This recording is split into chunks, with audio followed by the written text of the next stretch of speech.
لیکن یہ چیز بھی ہم لوگوں کے سامنے ہے اور ہم لوگ بھی دیکھ رہے ہیں، آپ لوگ بھی اس چیز کو بخوبی جانتے ہیں کہ جس طرح سے عدالتوں سے ان کو ریلیف دیا جا رہا ہے، کبھی ایک چیز میں پھنسا دیا جاتا ہے، 2 دن کا ریلیف دیا جاتا ہے، یعنی کہ یہ جو چوہے بلی کا کھیل ہے یہ انہوں نے جاری رکھا ہوا ہے، اور ایٹ دی اینڈ جا کے ان کو پھر ریلیف مل ہی جاتا ہے کسی نہ کسی طرح سے۔ یعنی کہ یہ تاثر بھی بنایا جا رہا ہے کہ جی دیکھیں پی ٹی آئی کو تو بڑی مشکلات کا سامنا ہے، اور ان مشکلات کے باوجود وہ بھرپور طریقے سے لڑ رہی ہے اور وہ اپنا بیانیہ بنانے میں بڑی حد تک کامیاب بھی ہو رہے ہیں پی ٹی آئی والے۔ لیکن وہ بات کہاں گئی، وہ بیانیہ کہاں گیا جس کا تواتر سے اس چیز کو دہرایا جاتا رہا کہ ان کرداروں کو معاف نہیں کیا جائے گا؟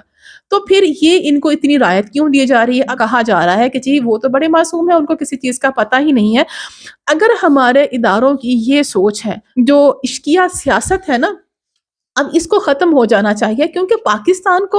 اور بہت زیادہ اور عوام کو تو اس سب سے زیادہ نقصان پہنچا ہے، اور ریاستی سطح پر ایک چیز کو طے کر لیا جائے، پھر سب کو مل کر اس کے اوپر کام کرنا چاہیے، نہ کہ ہر ادارے کا اپنا عشق ہو اور ہر ادارے کا اپنا ہی مقصد ہو۔ اور انہوں نے وہ بیانیہ دبا دیا جو فوج کا بیانیہ تھا کہ جی ہم ان کو اقرار واقعی سزا دیں گے اور ان کو معاف نہیں کریں گے، تو وہ بیانیہ تو کہیں کا دب گیا۔ اب انہوں نے اس طرح سے پورٹری کرنا شروع کر دیا ہے کہ جیسے ان کے ساتھ بہت ظلم ہو رہا ہے، اور پی ٹی آئی اور عمران خان جو ہے یہ بہت مظلوم ہے، اور سارے دنیا جہان کے اس حد تک ان کو دکھ دے دیے گئے ہیں کہ شاید کبھی کسی کو ملے نہیں ہے۔ اور بات ہوتی ہے ابھی رات کی ہی، آپ بات لے لیجئے زرتاج گل صاحبہ کے لیے کس طرح رات کو جی وہ عدالت بھی کھل گئی، ان کے لیے کھانے کا بھی اہتمام کیا گیا، اور ان کو جی آرام سے ان کو ضمانت دے دی۔ سوال یہ اٹھتا ہے کہ پیپلز پارٹی، پاکستان مسلم لیگ نواز اور دوسری سیاسی جماعتوں کی جو خواتین ہیں،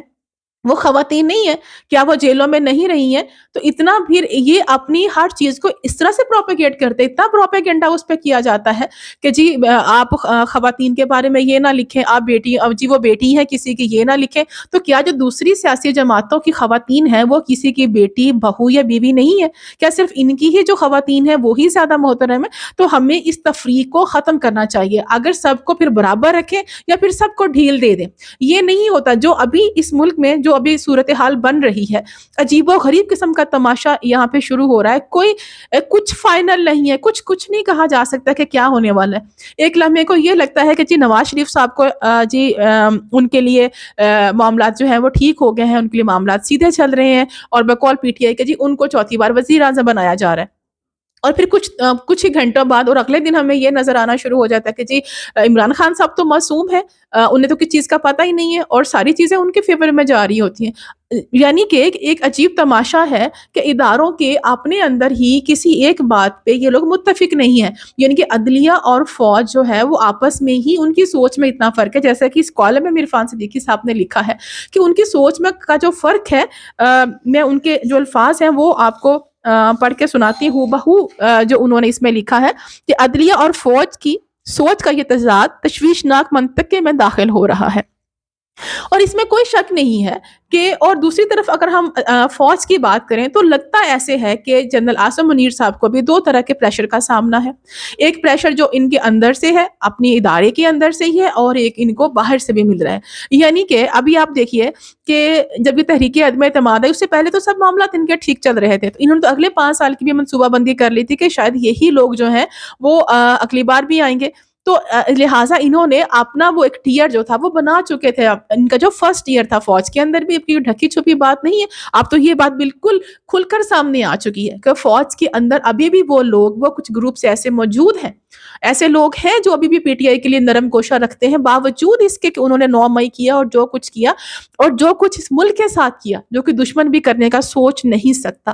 اور اسی طرح سے عدلیہ کے اندر بھی موجود ہیں، ان کے لیے ابھی بھی نرم گوشہ رکھنے والے لوگ موجود ہیں، اور اس کا عملی ثبوت ہمیں مل رہا ہے ابھی جو کچھ عدلیہ کے فیصلے آ رہے ہیں۔ تو اس ساری صورتحال کا، اس جو گہری دھند چھا چکی ہے پاکستانی سیاست میں، اس کا ذمہ دار کون ہے؟ یہ پھر جو دھند اتنی گہری مزید ہوتی چلی جائے گی تو یقیناً ٹکراؤ پھر ہوگا، اور اب معاملات جو ہیں وہ اتنے اچھے نہیں ہوں گے، پاکستان کے لیے حالات اتنے اچھے نہیں ہوں گے۔ اس کا نقصان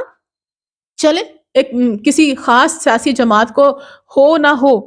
لیکن پاکستان کو اس کا نقصان ضرور ہوگا، پاکستان کے عوام کو اس کا نقصان ضرور ہوگا۔ تو اب یہ جو سیاست دانوں سے عشق ہے اور جو عشقیہ سیاست ہے، اب اس کو ختم کرنے کی بات ہونی چاہیے، اب صرف پاکستان کی اور پاکستانی عوام کی بات ہونی چاہیے۔ خدا را اس بات کو سوچیں کہ جس نے آپ کے ساتھ وہ کچھ کیا جو دشمن بھی آپ کا نہ کر سکا، اور اس کو آپ نے سزا دینے کا کہا، لیکن اب آپ میں یہ ڈھیل یہ کس وجہ سے ہے؟ یہ کس طرف اشارہ کر رہی ہے؟ کیا پاکستان کو مزید بربادی کی طرف دھکیلنے کا ایک اور سازش تو جنم نہیں لے رہی؟ اس پر سوچئے گا ضرور، اور اپنی رائے سے مجھے ضرور آگاہ کیجیے گا۔ اگلی ویڈیو میں پھر آپ سے ملتے ہیں انشاءاللہ۔ اجازت دیجیے، خدا حافظ۔